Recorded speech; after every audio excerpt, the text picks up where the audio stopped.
Welcome to the Killer Innovation Show, the longest continuously produced podcast in history.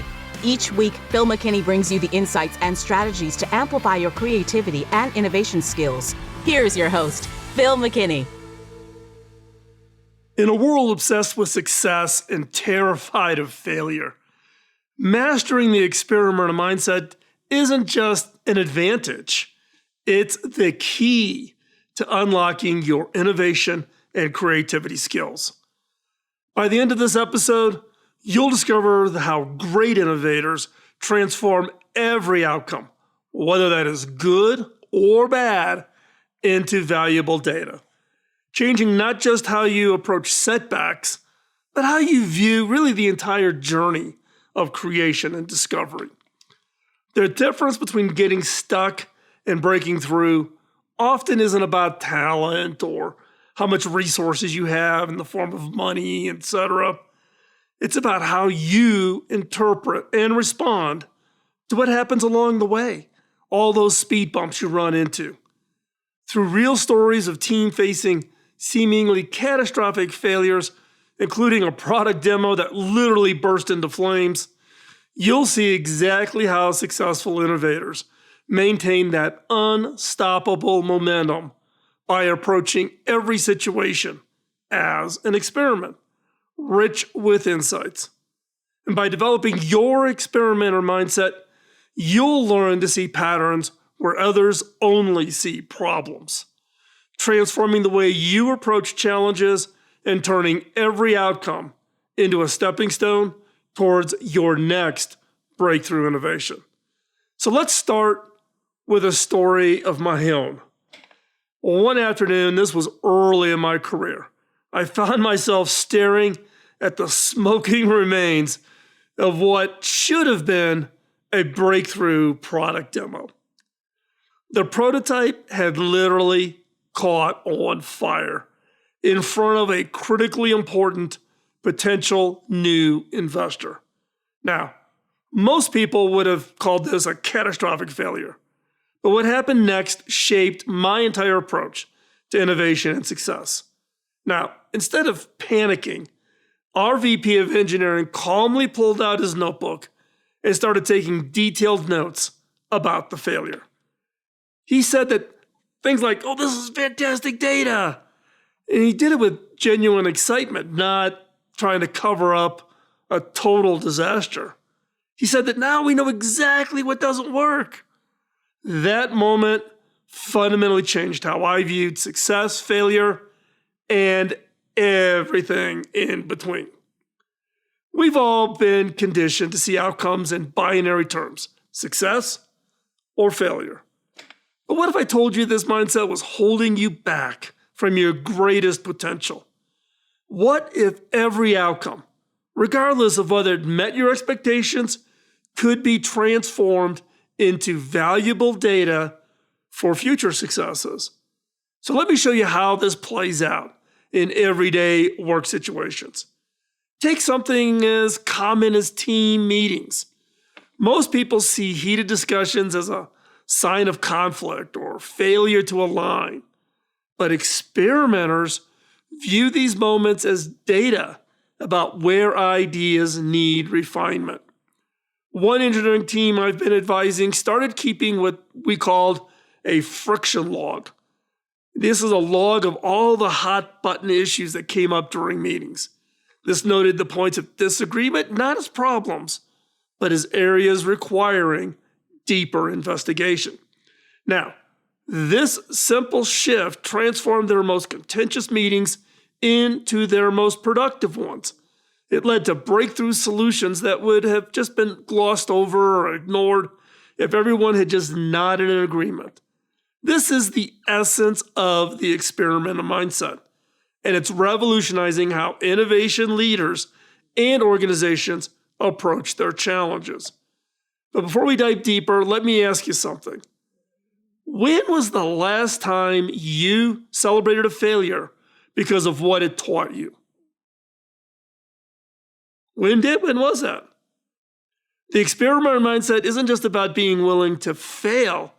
It's about approaching every situation as a laboratory for learning as a positive, as part of educating yourself.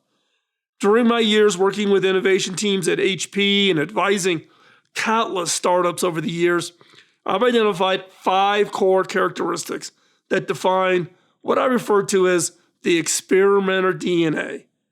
Now, more importantly, I've discovered really the specific actions underneath each of these elements that can help you develop.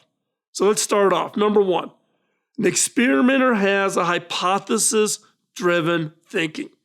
At its core, hypothesis-driven thinking means never making blind assumption of what will or won't work.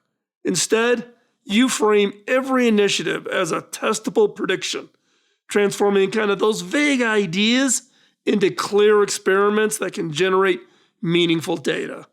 How to do that? Frame every project or initiative as a testable hypothesis.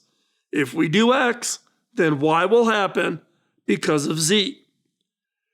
Then create small, quick experiments to test those assumptions before you make any really big commitments to the project. Next, keep a running list of your current assumptions and actively look for ways to validate or invalidate them. Next, set clear success criteria before starting any experiment. The second element of the DNA for an experimenter mindset is maintaining meticulous documentation. Documentation isn't just about, recording what happened. It's about creating a living library of insights that really compound over time. The most successful experimenters I've worked with treat their documentation as their most valuable asset, using it to identify patterns and extract insights that would otherwise be lost to memory. Now, in the past, as an engineer coming up in the early 80s, working in Silicon Valley, every engineer was required to have your lab notebooks where each page was numbered. You dated it. You actually validated the date for your lab partner in the cube next to you. It was the ultimate gold record of the research, tests, experiments, and became crucial historically to create your patents. For some reason, we've gotten out of that. We don't keep the level of documentation that we should. We should. So how do you do that? So you should maintain what I call a discovery journal. Record not just what happened, but your thought process behind the decisions. Why did you set the experiment up a certain way? Next, document your failures with the same rigor as your successes. Go through and collect the data.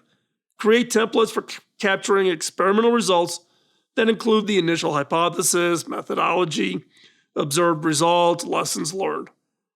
And then next, schedule regular review sessions to analyze your documented experiences and extract the patterns. So now you got the documentation. Third element of the DNA, emotional detachment. The ability to separate yourself from the experimental outcomes is perhaps really the most challenging and crucial characteristic of being an experimenter. This isn't about being cold or unfeeling. It's about maintaining the objectivity needed to learn from every result, whether it matches your expectations or not. Next, practice referring to outcomes as results rather than successes and failures. And then, when reviewing results, use objective language. The data shows instead of I failed at. And then, create a personal ritual to help you separate yourself from the outcomes. I know one executive who literally has an experimenter hat.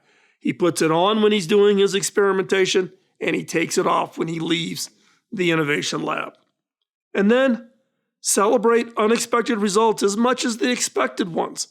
They often lead to breakthrough insights. This is where you celebrate successes and failures. You celebrate the results, the learnings. That's important. The fourth element of an experiment DNA is pattern recognition.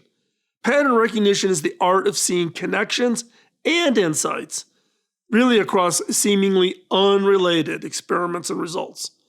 This skill transforms individual data points into a web of understanding. It allows you really to spot those opportunities and those solutions that others miss. So how do you do that? After each experiment, ask, where else have I seen something similar? Then keep a pattern log where you record reoccurring themes across different experiments. And then practice connecting dots between seemingly unrelated experiments. And then schedule monthly pattern recognition sessions where you review your experiments, maybe with yourself, maybe with other team members, looking for those hidden connections. The fifth element of a DNA for the creator mindset is an iterative mindset.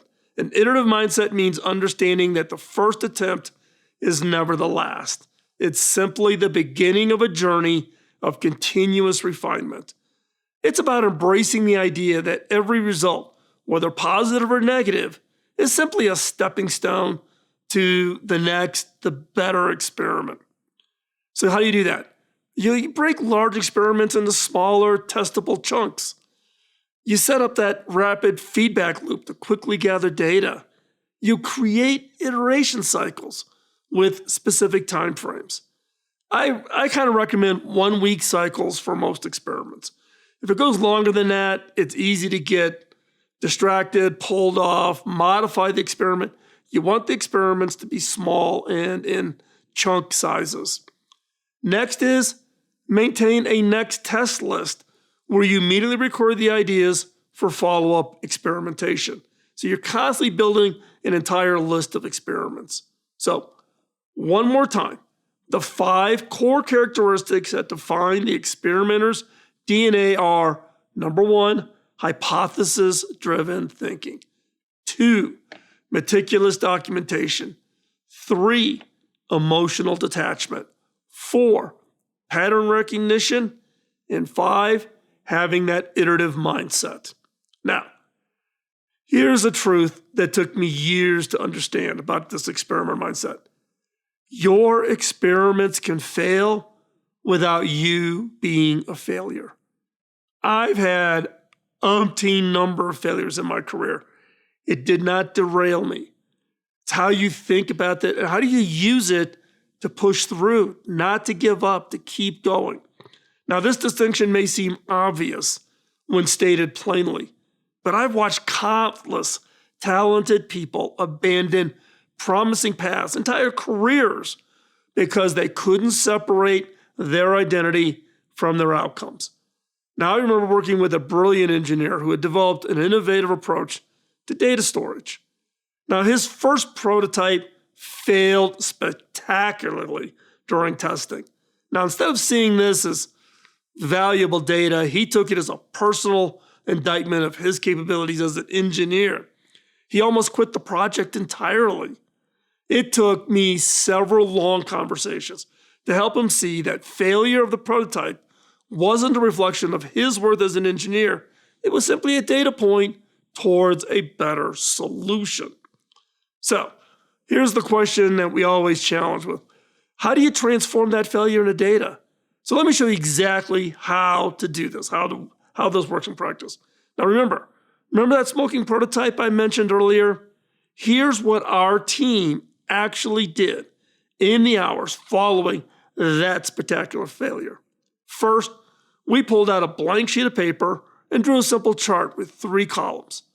First column was what happened. The next column is why did it happen? And the third column was what it teaches us. No complex frameworks or fancy terminology, just a straightforward questions that anybody could answer. So, under what happened, we listed every observable fact. Which components failed first? What was the smoke smelled like? Yes, literally. Did it have a plastic smell to it? Or did it have that electric ozone smell like to it? And we even measured and documented the room temperature. Was it cold in the room? Hot in the room? Was it a humid day? What was the temperature outside? What date was it? So was it summertime? Etc. Then under the why it happened, we wrote down every possible cause, from obvious ones like electrical overloads to seemingly crazy ones like atmospheric pressure. The what it teaches us column transformed each of these observations into specific next steps. Now, this simple 3-column approach revealed that our failure had actually shown us 2 critical things. One, our cooling system needed complete rethinking, and our backup power circuit design was fundamentally flawed. Both insights proved invaluable in creating our next version of the prototype. Now, I've since taught this 3-column technique to literally hundreds of teams. It works because it's simple, it's immediate, and keeps you focused on extracting value from every outcome. No special training is required. Just grab a piece of paper and start filling in those columns. The trick isn't in making the process complex. It's about making it immediate. The longer you wait to capture these insights, the more likely you are to miss those crucial, critical details, or you'll let emotions color the analysis. But here's where it gets really interesting. What happens when you start collecting these insights over time? Not just the one, but keep doing it. One of the most powerful aspects of this 3-column approach is how it compounds over time. Each experiment, regardless of its immediate outcome, adds to your database of knowledge. I've watched teams transform seemingly devastating setbacks. I don't know what could be more devastating than having your prototype catch on fire, literally flames, in front of an investor. But you can turn that around, and I've seen engineering teams turn those into breakthrough innovations, not because of any single insight, but because they maintained a running record of what didn't work and why. Think about Thomas Edison's famous quote about finding 10,000 ways that wouldn't work to create the light bulb. That's the experimenter mindset in action. Each failure wasn't just a standalone data point. It was another piece in the growing puzzle that eventually revealed the solution. Now, this compounding effect, this repeated and capturing, makes the transition from traditional thinking to experimenter mindset so powerful. But how do you start making this shift in your own work? How do you get your own experimenter mindset engaged? So to develop this experimenter mindset isn't about dramatically changing who you are. It's about gradually shifting how you view outcomes. Start small. The next time something doesn't go as planned, resist the urge to label it as a failure. Instead, ask yourself, what data did this experience give me? How can I use this information to improve the next attempt? Changing the questions you ask can transform how you view the situations. Instead of, why did this fail? Ask, what did this teach me? Instead of, what went wrong? Ask, what information did I gain? The experimenter mindset extends far beyond individual projects or career success. It fundamentally changes how you approach life's challenges, whether that's a personal relationship with your significant other, with your kids, your manager. When you view every experience as an experiment, you become more resilient, more innovative, and ultimately, you will become more successful. In my decades of working with innovators and leaders, I've noticed that those who embrace this mindset not only achieve more, but also enjoy the journey more. They're less stressed by setbacks because they see them as valuable data points rather than some personal failure on them. Remember, that engineer with the smoking prototype I mentioned at the beginning, that failure led to a complete redesign that not only solved the original problem, but created 3 additional patentable innovations. That's the power of an experimenter mindset in action. The question isn't whether you'll face setbacks. Look, you will, I continue to experience failures. The question is, will you see them as failures, or will you see them as experiments providing valuable data for your next success? So, Thanks for spending this time, staying right here to the end. Nothing makes this work of producing the content, putting out these videos, more meaningful than knowing that it helps you on your career journey. If you're getting value from the insights, join the community by hitting the subscribe and that bell icon to be notified each and every time we post. For those who want to dig deeper, our channel members get access to monthly live streams, Q&As, access to the episodes before everybody else, and access to exclusive resources. So visit the channel here on YouTube and click join, or visit Patreon page. The link is in the description. And hey, drop me a comment with your thoughts. I read every single one and love connecting with all of you. So we'll see you next week. Bye-bye. Podcasting nonstop since 2005, this has been the Killer Innovation Show on the Innovators Network.